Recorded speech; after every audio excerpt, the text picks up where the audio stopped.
नमस्कार, आप देख रहे हैं नैतिक भारत न्यूज, वो मंच जहां जनहित, सच्चाई और सवालों को सबसे पहले जगह मिलती है। मैं हूं साक्षी और अब शुरुआत करते हैं इस वक्त की सबसे बड़ी और अहम खबरों के साथ। मेहसाणा में कड़ी नानी कड़ी रोड का नाम अचानक रुकने से स्थानीय लोगों में भारी आक्रोश। प्रशासन की लापरवाही आई सामने। कड़ी गुजरात के मेहसाणा जिले में कड़ी से नानी कड़ी की ओर जाने वाला मुख्य मार्ग इन दिनों स्थानीय निवासियों के लिए सिरदर्द बन गया है। लंबे समय से चल रहा सड़क निर्माण कार्य बिना किसी स्पष्ट कारण के अचानक रुक जाने से जनता में भारी नाराजगी और असंतोष देखा जा रहा है। प्रमुख समस्या और स्थानीय लोगों की चिंता है। सड़क की दुर्दशा और प्रशासन की सुस्ती ने कई गंभीर संकट खड़े कर दिए हैं। बढ़ते हादसे और जान का जोखिम, अधूरा निर्माण, गहरे गड्ढे और धूल के गुबार के कारण यह रास्ता राहगीरों और वाहन चालकों के लिए बेहद खतरनाक हो गया है। हाल ही में इस मार्ग पर हुए हादसों में एक महिला की दुखद मृत्यु भी हो चुकी है। इसके बावजूद प्रशासन ने कोई ठोस कदम नहीं उठाए हैं। भारी वाहनों का अवैध प्रवेश, डायवर्जन होने के बावजूद भारी और बड़े वाहन बेखौफ होकर इस मार्ग से गुजर रहे हैं। स्थानीय लोगों ने पुलिस विभाग की कार्यप्रणाली और निगरानी पर भी गंभीर सवाल उठाए हैं। छात्रों की सुरक्षा खतरे में। इस मार्ग पर दो प्रमुख शैक्षणिक संस्थान स्थित हैं। रोजाना हजारों छात्र इसी रास्ते से स्कूल कॉलेज जाते हैं। अधूरे रोड और तेज रफ्तार भारी वाहनों के कारण छात्रों के जीवन पर लगातार खतरा मंडरा रहा है। स्वास्थ्य पर बुरा असर। सड़क पर उड़ने वाली अत्यधिक धूल के कारण छोटे बच्चों और बुजुर्गों में खांसी, सांस लेने में तकलीफ और अन्य बीमारियां तेजी से बढ़ रही हैं। गुणवत्ता पर सवाल। स्थानीय नागरिकों का आरोप है कि सड़क निर्माण की गुणवत्ता के मानकों का पालन नहीं किया जा रहा है।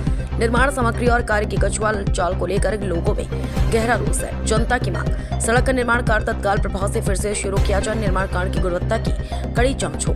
मार्ग पर भारी वाहनों के प्रवेश पर सख्ती से प्रतिबंध लगाया जाए। हादसों को रोकने के लिए उचित सुरक्षा संकेत और बैरिकेडिंग की व्यवस्था हो। रिपोर्टर भरत सिंह चौहान। બોલો શું આની વાત? બે સ્કૂલો છે, વેપારીઓને તકલીફ પડે છે, બે પ્લાઝા છે અને મોટા સાધનો અહીંયાથી આવે છે તો આનું કોઈ રિઝલ્ટ નથી લાવતા। અમે બહુ જ આવેદન આપ્યા છે, લેટર લખ્યા છે પણ કોઈ રિઝલ્ટ નહીં લાવતા અને આમનો પ્લાન્ટ છેલ્લા 2 મહિનાથી ચાલુ હતો અને હવે 1 મહિનાથી પ્લાન્ટ બંધ છે। બધા સાધનો લઈને ત્યાં જતા રહ્યા છે।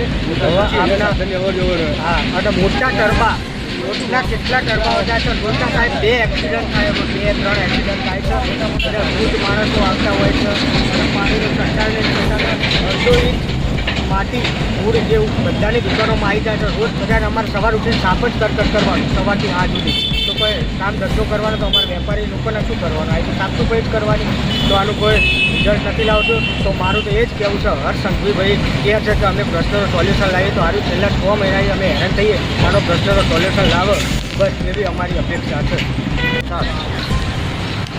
આ રોડ ઉપર જે 6 મહિનાથી કામ ગોકળ ગતિએ ચાલુ છે એના કારણે વન વે થઈ ગયો છે અને મોટા સાધનોની અવર જવરના હિસાબે એક્સિડન્ટો એટલા થાય છે અને પબ્લિક હેરાન પણ એટલી થાય છે। રોજ ધૂળ પણ એટલી ઉડે છે। મોટા સાધનો કોઈ બંધ થતા નથી અહીંયા, એટલે પબ્લિક બધી બહુ હેરાન થાય છે અને અમારે તો ધંધો કરવો કે શું કરવું એવું થઈ ગયું છે। મારી મેડિકલ છે પોતાની, રોજ સવારથી સાંજ સુધી સાફ જ કરો એટલી ડસ્ટ ઉડે છે। તો આના સ્થાનિક ધારાસભ્યને રજૂઆત કરી છે તમે? હા, અમે તો 1-2 વાર લેટર પેડ ઉપર અરજીઓ આપી ગયા પણ હજુ કોઈ જવાબ આપતો જ નથી। આ રોડનું કામ ચાલી રહ્યું છે, ખરેખર ખૂબ જ તકલીફ પડી છે કારણ કે આ રોડ ઉપર શૈક્ષણિક સંસ્થાઓ આવેલી છે, એમાંથી 4000 વિદ્યાર્થીનીઓ હજી નીકળે છે। વારંવાર અકસ્માત થાય છે અને મેટલ નાખેલા છે એમાં પડી જાય છે, સોલાઈ જાય છે, એટલે ખરેખર લોકોને બહુ ઘણી તકલીફ પડી છે। હું તો વિનંતી કરું છું કે આ રોડનું કામ ઝડપથી પરિપૂર્ણ થાય એવી માને પ્રાર્થના કરું છું। અસ્તુ ભારત માતા કી જય। આ કડીથી જોડતો નાની મોટી કડી રોડ તમારે સ્થાયી બંધ થઈ ગયો છે, તો શું ધારાસભ્ય અહીંયા મુલાકાતે આવ્યા છે? મારી જાણ મુજબ મેં અહીંયા એમની મુલાકાત મેં જોઈ નથી।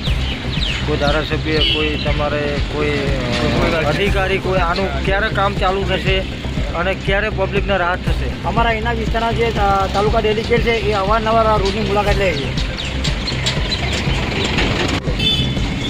આ વિસ્તારના ગામડાના લોકો આવે અવર જવર અને ધૂળ અને પાણી ચોંટવાનું અને આ ઉપર આ જે બનાવી કપચી બપચી બધું ઉડે, લોકો પડી જાય અને હેરાન થાય અને દવાખાનામાં દાખલ કરવા પડે, એટલે ઝડપથી થાય એવી અમારે પ્રાર્થના।